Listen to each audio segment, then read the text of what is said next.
ജമ്മു കശ്മീരിലെ പഹൽഗാമിൽ പാകിസ്ഥാൻ നടത്തിയ ഭീകരാക്രമണത്തിന് ശേഷം സിന്ധു നദീജല കരാറിൽ ഇന്ത്യ കർശനമായിട്ടുള്ള നടപടി സ്വീകരിച്ചു. എന്നാൽ പാകിസ്ഥാന്റെ ഉറ്റതോഴനായ ചൈന ഇന്ത്യയെ ബുദ്ധിമുട്ടിക്കാനായി ബ്രഹ്മപുത്ര നദിയിലെ ജലം തടയുമെന്നാണ് പറയുന്നത്. എന്നാൽ ചൈനയ്ക്ക് മറുപടി കൊടുക്കാൻ നമ്മുടെ രാജ്യത്തെ പ്രധാനമന്ത്രി വേണ്ട, നമ്മുടെ അസം മുഖ്യമന്ത്രിയായിട്ടുള്ള ഹിമന്ത് ബിശ്വ ശർമ്മ തന്നെ ധാരാളം. ചൈനയ്ക്ക് ഞെട്ടിക്കുന്ന മറുപടിയാണ് നമ്മുടെ ഹിമന്ത് ബിശ്വ ശർമ്മ കൊടുത്തിരിക്കുന്നത്. പാകിസ്ഥാനുമായിട്ടുള്ള സിന്ധു നദീജലത്തിന്റെ ഒഴുക്ക് ഇന്ത്യ നിർത്തിയതോടെ പാകിസ്ഥാനിൽ സ്ഥിതി കൂടുതൽ വഷളായിരിക്കുന്നു എന്ന റിപ്പോർട്ടുകൾ പുറത്തു വന്നിട്ടുണ്ട്. ഇന്ത്യക്കെതിരെ പാകിസ്ഥാൻ ആവർത്തിച്ച് പൊള്ളയായിട്ടുള്ള ഭീഷണികളാണ് ഉന്നയിക്കുന്നത്. എന്തായാലും ഒരു പുതിയ നുണയാണ് പാകിസ്ഥാൻ ഇപ്പോൾ പ്രചരിപ്പിച്ചിരിക്കുന്നത്. ഇപ്പോൾ അസം മുഖ്യമന്ത്രി ഹിമന്ത് ബിശ്വ ശർമ്മ ഈ ഭീഷണിയുടെ വസ്തുതകൾ വിശദീകരിച്ച് തന്നെയാണ് മറുപടി കൊടുത്തിരിക്കുന്നത്.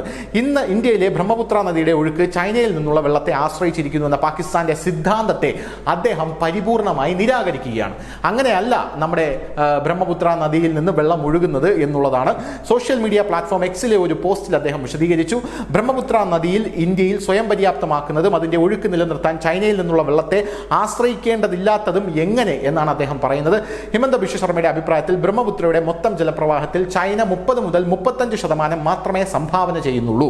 അത് പൂർണ്ണമായും ഹിമാനികൾ ഒരുങ്ങുന്നതും പരിമിതമായിട്ടുള്ള മഴയും കാരണമാണ് വരുന്നത് എന്നുള്ളതാണ് പ്രധാനപ്പെട്ട കാര്യം. അദ്ദേഹം എക്സിൽ വീണ്ടും എഴുതുന്നു, ഇന്ത്യ ഏറ്റവും പഴക്കമേറിയതും ഏകപക്ഷീയവുമായിട്ടുള്ള സിന്ധു നദീജല കരാർ നിർത്തിവച്ചതിനു ശേഷം പാകിസ്ഥാൻ പുതിയൊരു ഭീതി പരത്താനായി ശ്രമിക്കുകയാണ്. ചൈന ബ്രഹ്മപുത്ര ജലം നിർത്തിയാൽ എന്ത് സംഭവിക്കും? ഭയത്തോടെയല്ല, വസ്തുതകളോടെയും ദേശീയ വ്യക്തതയോടെയും കൂടി നമുക്ക് ഈ തെറ്റായ ആഖ്യാനത്തെ പൊളിച്ചെഴുതാമെന്നാണ് അദ്ദേഹം പറയുന്നത്. ബ്രഹ്മപുത്ര ഇന്ത്യയിൽ വളരുന്ന ഒരു നദിയാണ്, കുറയുന്നില്ല. ബ്രഹ്മപുത്രയുടെ മൊത്തം ജലപ്രവാഹത്തിന് ചൈന 30 മുതൽ 35% മാത്രമാണ് സംഭാവന ചെയ്യുന്നത്. അതും കൂടുതൽ ഉരുകുന്ന ഹിമാനികൾ, പരിമിതമായിട്ടുള്ള മഴ, ബാക്കി 65 മുതൽ 70% വെള്ളം ഇന്ത്യയിൽ നിന്ന് തന്നെയാണ് ഉൽപ്പാദിപ്പിക്കുന്നത്. ഇതിനുള്ള കാരണമാണ് അദ്ദേഹം വിശദീകരിക്കുന്നത്. അരുണാചൽ പ്രദേശ്, അസം, നാഗാലാൻഡ്, മേഘാലയ എന്നിവിടങ്ങളിലാണ് കനത്ത മഴ പെയ്യുന്നതെന്ന് ഹിമന്ത ബിശ്വ ശർമ്മ പറഞ്ഞു. പ്രധാന പോഷക നദികൾ മേഘാലയയിലെ ഖാസി, ഗാരോ, ജയനിന്ദ കുന്നുകളിൽ നിന്ന് ഉത്ഭവിക്കുന്ന പോഷക നദികൾ സുബൻസിരി, ലോഹിത്, കമേങ്, മനസ്, ധൻസിരി, ജിയ ഭാരാലി, കോബിലി, കൃഷ്ണൈ, ദിഗാരു, കുൽസി തുടങ്ങിയവയാണ് ഇന്ത്യയിലെ ബ്രഹ്മപുത്ര നദിയുടെ പ്രധാന ജലസ്രോതസ്സുകൾ എന്ന് പറയുന്നത്.